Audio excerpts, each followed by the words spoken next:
Ay, luto tayo herb chicken with mashed potato na pwede mong sabayan ng beer. Perfect bite. Nagsimula lang ako sa dry rub, salt, pepper, dried oregano, dried thyme, saka dried rosemary. Naglagay lang ako ng generous amount ng dry rub na ginawa ko sa manok. Magkabilang side yung nilagyan ko para kapit na kapit yung lasa. Naglagay na rin pala ako ng olive oil para hindi maging dry yung manok. Siguro mga 1.5 to 2 hours ko to marinate.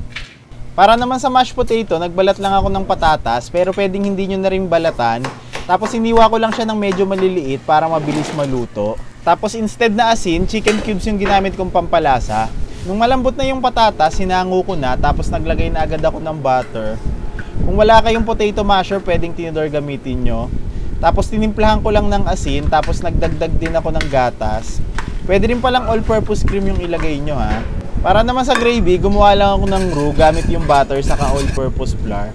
Tapos dahan-dahan lang ako magdagdag ng tubig para hindi magbuo-buo. Pwede rin gatas yung ilagay nyo. Naglagay na lang din ako ng toyo para sa kulay, tapos tinimplahan ko ng paminta saka beef cube. After ko magawa yung mashed potato saka gravy, sinalang ko na yung manok sa air fryer, 200 degrees tapos 10 minutes per side. Or tansya-tansyahin nyo na lang yung oras, depende sa laki ng manok na gagamitin nyo. Ano pang madalas nyong niluluto sa air fryer? Share nyo nga sa comment section. Salamat!